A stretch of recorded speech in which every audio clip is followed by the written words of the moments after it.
Welkom by InVia, In Gemeen. Ons is bly jy het vanoggend by ons ingeskakel. Voordat ons na die boodskap gaan luister, wil ek jou uitnooi en net vir jou verduidelik hoe jy kan deel raak van die groter InVia gemeenskap. Dit is baie eenvoudig. As jy ons volg op sosiale media, sal jy daar sien. Ons is op die oomblik besig met 'n hele paar dinge en jy is welkom om in te skakel of betrokke te raak by enige van daai goed. Of jy kan ons webwerf besoek en dan so op hoogte bly van wat alles aan die gang is. Dit is goed om jou hier te hê. Geniet die diens saam met ons.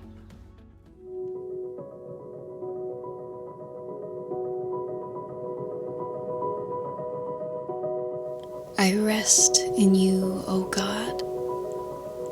I am in your safekeeping, body and soul held in peace. My heart cries out to you, my God. All that upsets me, you see. All that disturbs me, you understand. Only here in your presence am I fully known. I am wrapped in grace. I rest in you, O God. I am in your safekeeping, body and soul held in peace. I try to relax, but anger rattles me. I try to relax, but my feelings niggle at me. Be still. Be silent. Put your trust in the Lord. I rest in you, O God. I am in your safekeeping, body and soul held in peace. In the stillness, the light of your face shines. My heart turns to thankfulness and is glad. I have more than enough. You, Lord, are more than enough. I lie down to sleep, safe and sound. I rest in you, O God. I am in your safekeeping, body and soul held in peace.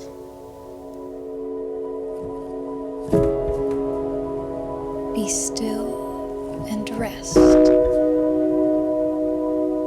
You are held in peace.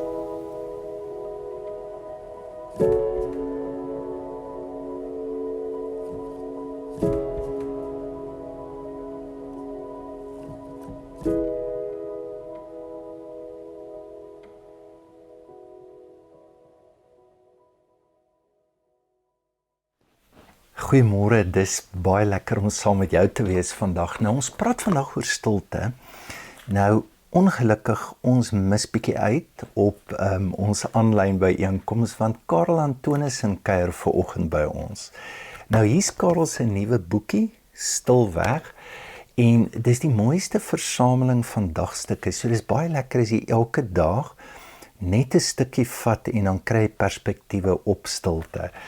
So, elke hoofstuk, dis ingedeel in hoofstukke en dan is daar die mooiste aanhalings van wêreldbekende teoloë wat ek nie eens geweet het wat oor stilte praat nie.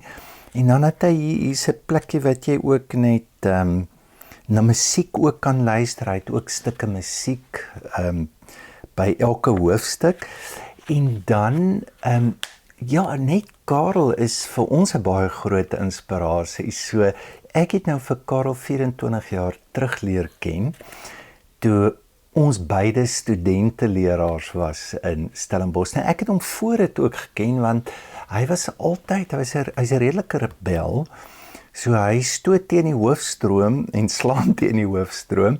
Hy was destyds in die Dakar gesprekke met die ANC was hy in die voorpunt daar, en dit het hom in groot moeilikheid beland. So dis wat ek so waardeer van Karel. En dan om een of ander rede, as studente-leraars, nie ek of hy het stilte regtig geken nie, en beide van ons het op 'n manier het ons pad na Stilte toe gaan. So hy praat vandag oor sy pad in Stilte in. Die van julle wat ietsie weet van hom, hy het 'n doktorsgraad in Duitsland gedoen en hy's 'n Dietrich Bonhoeffer spesialis. Wat natuurlik sy lewe baie sterk beïnvloed het en wat al die eerste ligvakkels na Stilte toe was. So Karel stel sy boekie vry en as jy dit kan kry, ek sou bly daar's in Afrikaans iets soos dit en dan julle weet dat Karel het ook al 'n digbundel vrygestel. So hier's van sy gedigte ook in. Dis regtig mooi. Dan wil ek jou uitnooi, luister na die potgooi van Karel. So hy praat vandag by ons en dan is dit beskikbaar op ons web.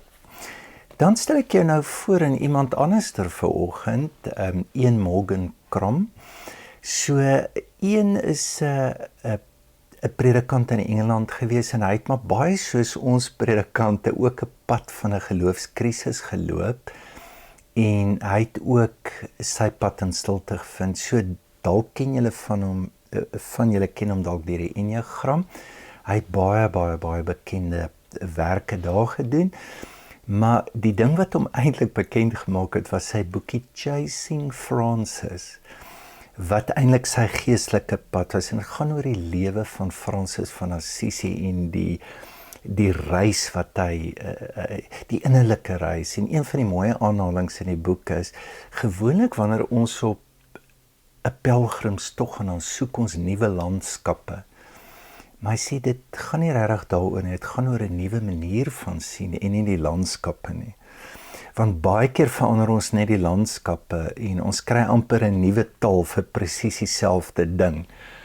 So hy het 'n ingrypende reis gehad en wat baie interessant is, wat hy nou vandag doen is hy help worship leiers en van groot makrokerke wat baie keer na hom toe kom vir hulp en dan vat hulle op retreat. So hier's 'n stukkie wat ons nou gaan luister na hom. En jy sal nou maar vanoggend jou veiligheidsgordel moet aansit want hy's nie ligte musiek nie. So wees sterk, maar hy het grepe oor Stilte wat ek dink verskriklik belangrik is en dan ook oor aanbidding. So hier is een. Where are you seeing signs of resurrection? Wow. Signs of resurrection. I was with a group of worship leaders last week, leading a retreat, and it was really very profound. I've rarely had moments like I had on this retreat, where you really felt the room become humid, almost like you were being crowded out by God's Spirit, you know. And I'm not like the kind of person who like sort of calls that all the time. I mean, it's very unusual for me to say something like that. You don't heal people at the grocery store? No. I don't, that's not, you know, when I say that, I really mean, wow, we had a profound experience. And so here I am with these worship pastors of very large, successful mega churches. And it dawned on me that the future of the church is silence. That's the future. And what I mean by that is, I think we're going to become so hungry for silence and community. You know, Mother Teresa said that God's first language is silence, and everything else is a bad translation. And I think where we have done spiritual violence to people is we've robbed them of the primary place in which an encounter with God can take place in community, which is in silence with each other. And so, to me, that would be a wonderful resurrection moment, you know, that we would be able to value silence together, you know. Of course, the only problem is that it's really hard to sell a record of silence. You can't pay mortgages with silence, can you? Well, you can, yeah. I mean, well, by the way, if it's about, you know, your mortgage, primarily. Can you? That's a separate issue, you know. I think that the great contemplatives and great spiritual masters and teachers have all arrived at the same place, which is, you know when you don't. Well, what's this? You know you've reached a place of spiritual maturity when you no longer have words left to pray. You're brought to silence. And that silence that meets the silence is itself the prayer. You know, it's just the being with that is enough. You no longer need to, you know, enumerate this long laundry list of all your anxieties and existential queries. It's just the quietness. It's the stillness where God is present to you and you are present to God. You know, I love what Rollo May said, that, you know, we all search for the eyes that see and the face that blesses, right? And I think the image I get when he says that is, it's like the soft gaze of the mother looking at the sleeping infant.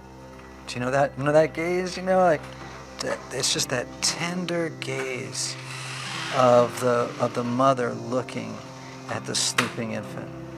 And I think in the silence, that's what happens with God. You know, if we can see God looking at us with that soft gaze and realizing that that's how he sees us, that doesn't happen in the middle of noise, in the middle of production and lights and you know, streaming video. In fact, I would argue, oh boy, I get in trouble for this, and I might get in trouble with you for this, but in worship, you know, streaming video of your worship services where people are having these rich encounters with God, that's a little pornographic,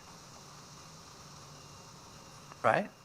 If people are having if the goal of church is to have a unitive experience of God, unitive knowledge of God, in silence, you know, I mean, gosh, I mean, you know, the camera panning around and, you know, I'm watching it live and, my gosh, it's so holy. Why? It's as holy as, to me, as a marriage bed. Why would we want to take footage of that and put it on the internet? It's getting people into heaven, brother. Well, okay. Well, we'll have to have a discussion about that, I guess. But I realize that may be slightly overstated, but in some cases I don't think it is. You know? So I think when I say the church is the future is silent, the future of the church is silence. I think the church is awakening to the fact. As I met with these worship leaders, they were like, we know that what we're doing is, we're kind of like the warm-up band for the big act who gets the bad sound check. You know what I mean? Before the sermon. And by the way, this is what makes liturgy and Eucharist so important. The Eucharist, in its best context, is equally important to the sermon. Okay? You don't overprivilege the discursively analytical and at times over, how do I want to say this? We don't feed people's unnatural affection for the scriptures, which actually diminish them. It does not exalt them, it diminishes them when you have an unnatural affection for them. In the Eucharist, you see, it corrects that excess. It in the same space what the Eucharist and the liturgy does, it says, yes, the word is terribly important as part of this ecosystem of worship, where word and symbol come together and story come together. So silence, Eucharist, liturgy, word, these are beautiful points of connection. And by the way, do you notice how each of them potentially reaches a particular type of person, right? You have the person who connects with, at the cerebral level, they experience God's love there. So when a preacher, a good teacher does their thing, they certain people they light up. They experience God's love profoundly, and then some people it's about the music and the liturgy and the Eucharist, because they are people for whom beauty is arresting. Right? They go for that which is ineffable, and they want the ineffable. For other people, it's in the announcements about how we're helping the poor, right? Because that's where they experience the love of God. So, I kind of ramble on here, but I do get thrilled by the complexity and the beauty of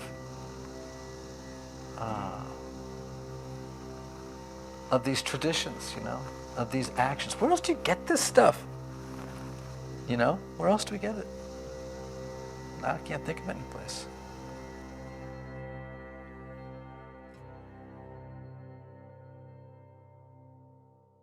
Ek het gedink om dalk af te sluit net met die verwysing wat hy doen na hierdie belangrike Psalm in Psalm 31, waar hoor mooi sê die message vertaling dit, hy sê I have cultivated a quiet heart. So ek dink dis belangrik, jy weet, so die vraag gaan wees, hoe kultiveer, hoe bereik my hart voor dat my hart stil word, want ons is altyd besig, nee, ons word die hele tyd weggetrek, en dis in daai voorbereiding wat ons God ervaar.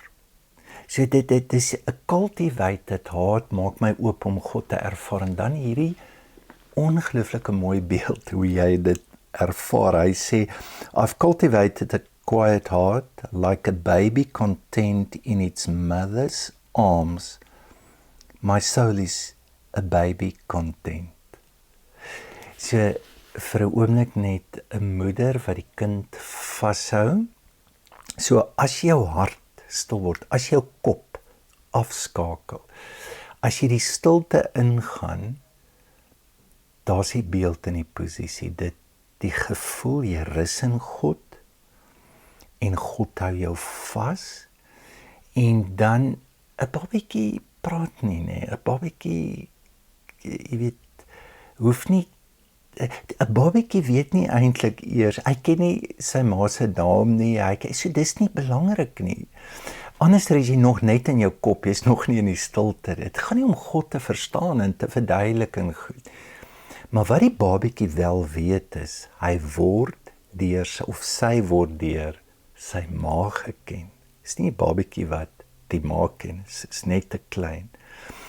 Maar die veiligheid, so die gevoel, en daar's die uitnodiging, dalk vir jou lewe, en mag jy regtig voel hoe ongelooflik daai plek is van 'n rus, 'n anker en 'n wete wat jy deur God alleen kry. En daar's een reg in sy boekie dat dit verander die manier hoe jy kyk na hierdie lewe. Dankie vir die saamkuier vandag, en kom ek bid vir ons saam. Here, dankie vir die opdrag wat U gee, wees stil. Help ons om dit te gehoorsaam. En help ons dat daardie stilte regtig ons harte voor kan berei, om soos 'n kind op die veiligste plek te kan wag, te kan wees, en te kan sien. Amen. Dankie vir die saamwees, en dankie ook vir julle ondersteuning aan InVia. As jy nou so voel, dan kan jy ietsie deur Snapscan gee, of sommer net op die web loer, en dan herinner ek jou net weer aan Karel se potgooi wat beskikbaar sal wees, en dan vanaand kuier ons weer saam op insig, en ons gaan so tyd spandeer oor asem. So Esmy Orendaal gaan gesels oor asem. Ek gaan later oor 'n asemgebed, en dan my ou boet, kyk, hy moet mos alles oordoen. So hy het nou vir 2 jaar gelees, en dit 'n deel ook geword, groot deel van sy lewe, Nou gaan ons hom kans gee om te praat net oor sy ervaring van 'n awesome gebed. Baie lekker dag vir julle.